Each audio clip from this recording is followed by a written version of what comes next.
Baik, saya akan menjelaskan materi mengenai use case diagram, activity diagram, dan terakhir class diagram. Tapi sebelum itu, perkenalkan, nama saya Zafir Desir dengan NIM 60900123030. Yang pertama, use case diagram. Jadi use case diagram ini merupakan representasi grafis dari interaksi antara aktor, atau bisa kita sebut pengguna, dengan use case atau fungsi atau layanan dalam sistem.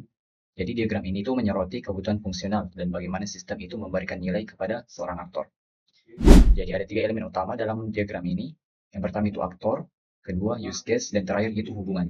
Aktor itu representasi dari pengguna, use case itu representasi dari fungsi atau layanan yang disediakan oleh sistem, kemudian yang ketiga itu hubungan atau garis yang menghubungkan antara aktor dengan use case yang mereka gunakan. Mengapa use case diagram itu penting? Yang pertama itu memudahkan memvisualisasikan fungsi sistem kita. Jadi dengan menggunakan diagram ini akan lebih memudahkan menunjukkan apa saja yang bisa dilakukan pengguna dengan sistem. Kemudian yang kedua, kita bisa fokus pada kebutuhan pengguna. Jadi dengan menggunakan diagram ini membantu kita lebih mudah memahami apa yang benar-benar diperlukan oleh seorang pengguna. Kemudian yang ketiga itu memudahkan komunikasi. Dengan diagram ini juga itu bisa memfasilitasi diskusi antara tim teknis dan non-teknis. Kemudian contoh penggunaan realnya di dunia industri mungkin seperti kita lihat pada aplikasi perbankan, di mana aktor atau pengguna dapat melakukan cek saldo, transfer dana, atau pembayaran tagihan. Kemudian yang kedua itu, baik, ada activity diagram. Activity diagram ini merupakan salah satu diagram UML yang digunakan untuk memodelkan alur kerja atau aktivitas dalam sistem. Diagram ini itu menggambarkan proses bisnis atau alur operasional dengan menampilkan urutan aktivitas, keputusan, fork, dan join dalam suatu proses. Nah, diagram ini itu penting karena yang pertama itu membantu kita dalam memahami dan menganalisis proses bisnis yang cukup kompleks. Kemudian yang kedua itu memungkinkan tim untuk mengidentifikasi yang namanya bottleneck atau redundansi dalam alur kerja. Jadi, dengan menggunakan diagram ini, tidak ada yang namanya alur kerja atau proses pengerjaan yang berulang-ulang, yang membuat proses pembuatan aplikasi kita atau software kita itu tidak efisien dalam pengerjaannya.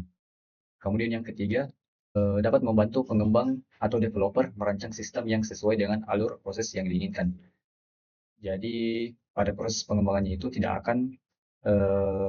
tidak akan pernah lari-lari dari alur yang telah ditentukan sebelumnya.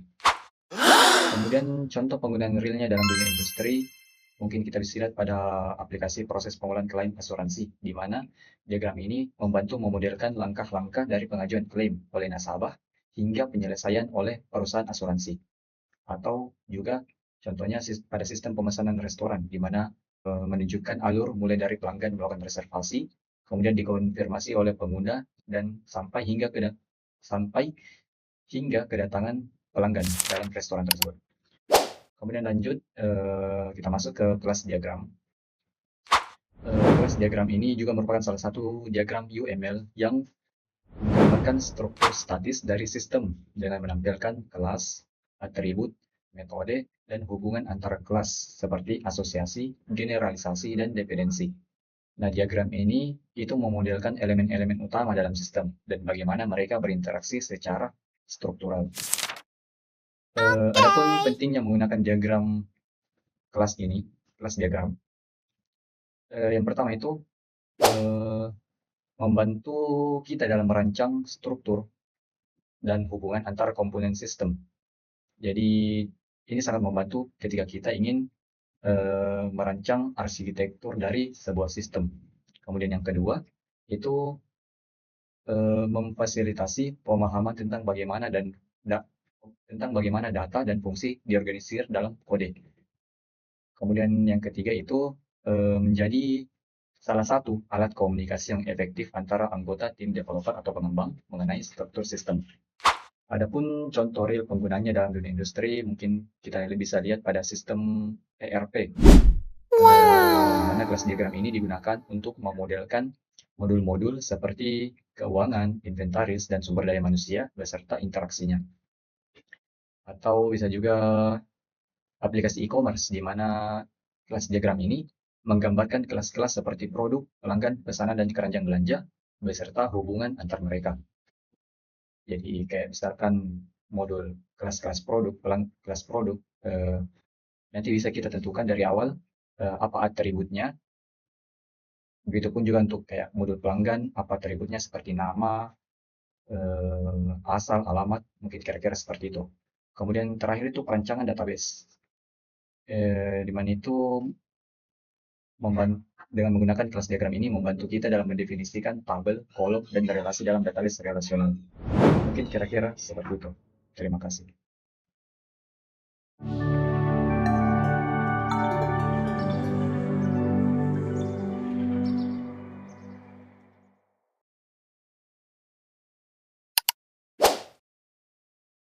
Baik, di sini saya akan menjelaskan materi Interaction Overview Diagram, Package Diagram, dan Communication Diagram.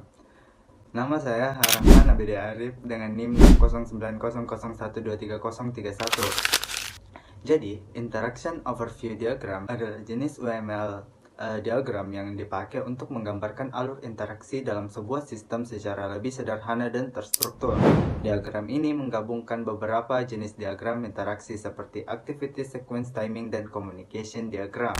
Contoh dari diagram ini ialah berikut. Diagram ini menggambarkan alur kerja inspeksi yang terdiri dari beberapa aktivitas. Diagram ini dimulai dari titik hitam di atas yang menunjukkan awal interaksi. Aktivitas pertama adalah schedule inspection. Dari sini proses dapat bercabang. Misalnya jika kurang dari 2 minggu interaksi menuju bagian reporting. Di dalam reporting ada beberapa interaksi seperti fill, report, review, dan publish. Interaksi antar asisten dan inspektor juga menggambarkan melalui sequence diagram kecil yang ada di dalam interaction overview diagram yang menunjukkan aliran pesan antar peran tersebut. Jika laporan not approved, proses akan kembali untuk dijadwalkan ulang, tetapi jika laporan approve, proses berlanjut ke aktivitas finalis report dan menuju titik akhir. Baik, diagram selanjutnya ialah package diagram. Package diagram merupakan salah satu jenis diagram UML yang dimana diagramnya ini mengelompokkan elemen-elemen sistem ke dalam unit yang lebih besar dan terorganisir, yang mana disebut package atau paket. Package diagram membantu kita memvisualisasikan struktur logis dari suatu sistem dengan membagi elemen-elemennya yang saling berkaitan ke dalam kelompok-kelompok. Contoh dari diagram ini seperti gambar berikut. Package ini dinamai pengaduan, yang mana merupakan paket utama. Di dalamnya terdapat beberapa elemen dan kelas yang dikelompokkan berdasarkan fungsinya. Kelas-kelas ini adalah masyarakat, petugas, tanggapan, pengaduan, penilaian. Package diagram ini menunjukkan bahwa paket diagram pengaduan terdiri dari beberapa kelas yang saling berhubungan atau berfungsi dalam pengelolaan pengaduan masyarakat. Dengan package diagram ini, sistem jadi lebih terstruktur karena semua elemennya yang terkait pengaduan dikelompokkan dalam satu paket. Akhir. Baik, diagram selanjutnya ialah communication diagram. Communication diagram juga ini merupakan jenis diagram UML, yang mana diagram ini menunjukkan bagaimana objek-objek dalam suatu sistem itu saling berkomunikasi untuk mencapai suatu tujuan dan menjalankan suatu fungsi. Berikut contoh diagramnya. Pada contoh diagram itu, diagram ini menggambarkan interaksi antara objek-objek dalam sebuah sistem perpustakaan. Misalnya calon anggota mendaftarkan diri dengan formulir yang diberikan oleh pustakawan. Pustakawan kemudian merekap pernyataan dan memberitahukan persyaratan kepada calon anggota. Pustakawan juga bekerja sama dengan kepala perpustakaan untuk memvalidasi kartu dan dengan formulir untuk mencetak kartu anggota. Setiap objek dihubungkan oleh garis yang menggambarkan aliran pesan atau aktivitas. Diagram ini menekankan pada siapa yang berkomunikasi dengan siapa dalam sistem serta urutan komunikasi tersebut. Misalnya urutan komunikasi dimulai dari pendaftaran hingga kartu anggota dicetak dan divalidasi. Itulah penjelasan dari ketiga diagram tersebut. Jenis adalah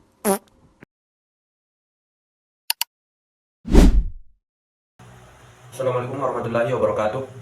Perkenalkan, nama saya Muhammad Akil Akbar, NIM 60900123049. Di sini saya akan memaparkan secara singkat tentang 3 diagram yang digunakan dalam UML. Yang pertama ada diagram sequence diagram. Sequence diagram adalah salah satu jenis diagram yang digunakan untuk memodelkan bagaimana objek-objek dalam suatu sistem berinteraksi satu sama lain dalam urutan waktu tertentu. Diagram ini sangat berguna untuk menggambarkan bagaimana alur komunikasi antar objek, termasuk bagaimana pesan atau perintah dikirimkan di antara mereka. Diagram ini menunjukkan objek-objek yang terlibat di bagian atas, biasanya berupa aktor manusia atau sistem. Dan setiap objek memiliki yang namanya lifeline yang digambarkan sebagai garis vertikal. Sedangkan pesan atau perintah antar objek digambarkan sebagai panah horizontal dari satu objek ke objek lainnya. Berikut adalah contoh sequence diagram pada login Zoom meeting. Pertama, dapat kita lihat pengguna atau user akan memasukkan ID dan password di form login. Setelah user memasukkan ID dan password, form login menerima data tersebut dan meneruskan permintaan ini ke aplikasi Zoom untuk memeriksa apakah informasi login tersebut valid atau tidak. Kemudian, aplikasi Zoom melakukan kontrol ID dan password dan mengirimkan permintaan ke data akun di Zoom untuk memverifikasi informasi yang dimasukkan oleh pengguna. Setelah menerima permintaan dari aplikasi Zoom, bagian data akun di Zoom akan melakukan cek data user. Jika data cocok, sistem akan mengembalikan informasi user yang valid ke aplikasi Zoom. Setelah menerima data dari data akun, aplikasi Zoom akan memastikan bahwa user telah terverifikasi. Jika validasi berhasil, aplikasi Zoom mengirimkan konfirmasi ke form login. Terakhir, form login akan menampilkan pesan bahwasanya user berhasil login dan pengguna dapat melanjutkan untuk menggunakan Zoom. Lalu, diagram yang kedua yaitu ada komponen diagram. Komponen diagram adalah diagram yang digunakan untuk menggambarkan struktur sistem perangkat lunak dengan menunjukkan bagaimana berbagai komponen sistem berinteraksi. Komponen-komponen ini bisa berupa modul, kelas, file, atau layanan yang berbeda. Komponen diagram membantu memvisualisasikan arsitektur sistem secara keseluruhan, menunjukkan bagaimana bagian-bagian sistem dapat bekerja sama. Berikut adalah contoh komponen diagram pada sebuah sistem ATM. Pada diagram tersebut, setiap komponen diapit dalam sebuah kotak kecil. Garis putus dengan panah menunjukkan bagaimana beberapa komponen bergantung pada yang lain. Misalnya, pembaca kartu, halaman web, desktop client, dan sistem ATM semuanya bergantung pada basis data bank. Garis putus-putus dengan lingkaran di ujungnya yang dikenal sebagai simbol lollipop menunjukkan hubungan realisasi. Dan yang terakhir ada state machine diagram. State machine diagram adalah diagram yang digunakan untuk menggambarkan perubahan status suatu objek atau sistem berdasarkan peristiwa tertentu. Diagram ini menunjukkan bagaimana objek berpindah dari satu keadaan ke keadaan yang lainnya sebagai respons dari peristiwa yang terjadi. Sebagai contoh, state diagram gambar berikut, diagram order. Contoh state diagram tersebut, sistem diawali pada saat status pembuatan data order. Setelah data berhasil tergenerate, customer masih dapat melakukan pembatalan pesanan. Namun, bila tidak ingin membatalkan, maka order akan berubah status menjadi pengemasan. Kemudian, order akan dikirim. Setelah order berhasil dikirim, maka customer akan merubah status menjadi order telah diterima. Mungkin itu saja yang dapat saya paparkan. Sekian, Assalamualaikum warahmatullahi wabarakatuh.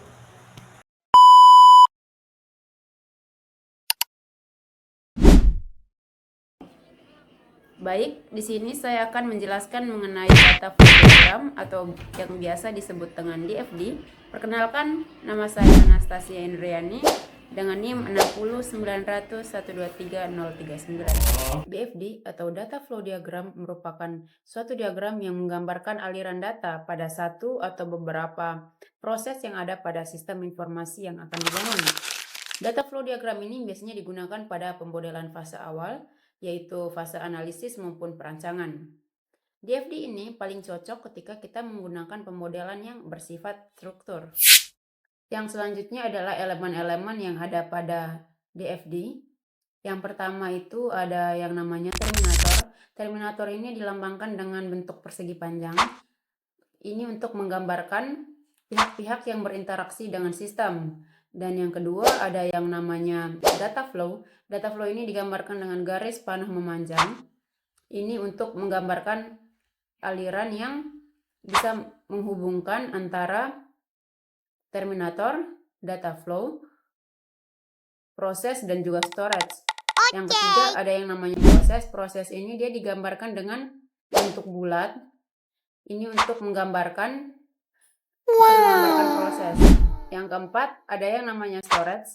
Storage ini dia digambarkan dengan dua garis horizontal. Ini digunakan untuk representasi tempat penyimpanan data. Untuk contoh dari si diagram BFD ini, di sini kami menampilkan diagram pemesanan makanan yang terdiri dari pemasok, dapur, dan juga manajer. Jadi nanti si pelanggan ini dia akan melakukan pemesanan makanan, kemudian pesanan tersebut akan diproses ke dapur.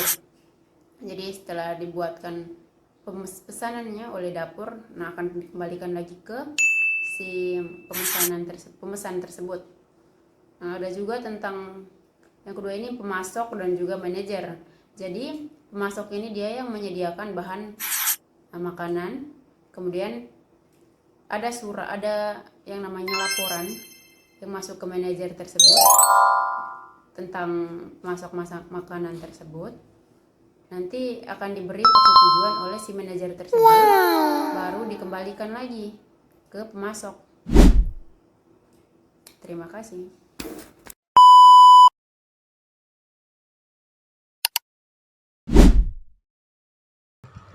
Hai teman-teman, di sini selanjutnya saya akan menjelaskan tentang ERD atau Entity Relationship Diagram bersama dengan saya Rizky Mayanti dengan NIM 60900123039. Apa sih definisi dari ERD itu?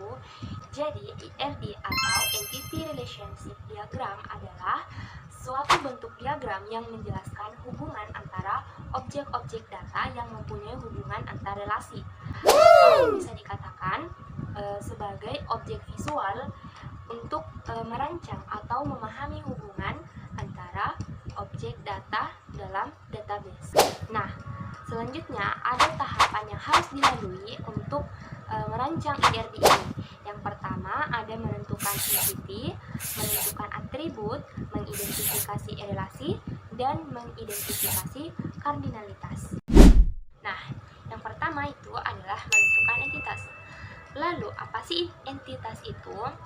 Nah, entitas adalah sebuah benda atau hal yang ingin kita simpan datanya dalam sebuah tabel. Jadi contohnya itu kita membuat ada entitas dengan nama mahasiswa. Nah, mahasiswa inilah yang disebut sebagai entitas. Lalu selanjutnya ada yang disebut dengan atribut. Atribut adalah informasi yang akan kita simpan di dalam entity. Nah, contohnya itu ada seperti berikut ini. Nah, kita bisa lihat bahwa di sini ada entitas dengan nama mahasiswa tadi yang sudah kita contohkan. Lalu kita akan bisa membuat atribut-atributnya dengan atribut nama, NIM, bisa juga atribut dengan nama tanggal lahir. Nah, semua atribut ini dimulai dari atribut nama, atribut NIM, atribut tanggal lahir, itu akan informasinya akan disimpan di dalam entitas mahasiswa. Selanjutnya adalah mengidentifikasi relasi. Apa sih relasi itu? Jadi relasi itu adalah hubungan antara dua entitas atau lebih banyak entitas. Nah, contohnya itu seperti berikut ini. Tadi tadi kita sudah membuat entitas mahasiswa dengan atribut tanggal lahir, NIM, dan nama. Nah, selanjutnya kita akan membuat relasi. Caranya itu kita harus membuat entitas lainnya untuk bisa mengidentifikasi relasinya. Nah, di sini saya akan membuat entitas dengan nama mata kuliah. Kemudian relasinya adalah mengambil. Jadi mahasiswa berelasi, entitas mahasiswa itu berelasi dengan entitas mata kuliah. Artinya mahasiswa mengambil mata kuliah. Nah, itulah yang disebut dengan relasi. Jadi intinya relasi itu dia akan menggambarkan seberapa banyak entitas itu akan saling berinteraksi atau saling berhubungan. Tahapan yang terakhir adalah mengidentifikasi kardinalitas. Jadi kardinalitas adalah menunjukkan seberapa banyak entitas yang terlibat dalam relasi. Dan ada beberapa jenis dari kardinalitas ini. Ada one-to-one, di mana setiap entitas A, hanya satu entitas A yang bisa berelasi dengan satu entitas B. Yang kedua ada one-to-many, di mana hanya ada satu entitas A yang bisa berelasi dengan banyak entitas B. Yummy. Yang ketiga ada many-to-many, di mana ada banyak entitas A yang bisa berelasi dengan banyak entitas B. Kita akan mengidentifikasi contoh yang telah kita buat tadi termasuk dalam jenis kardinalitas apa.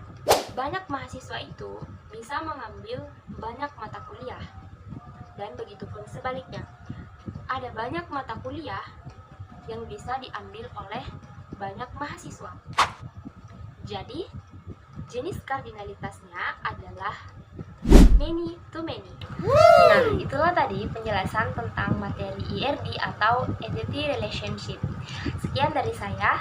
Assalamualaikum warahmatullahi wabarakatuh.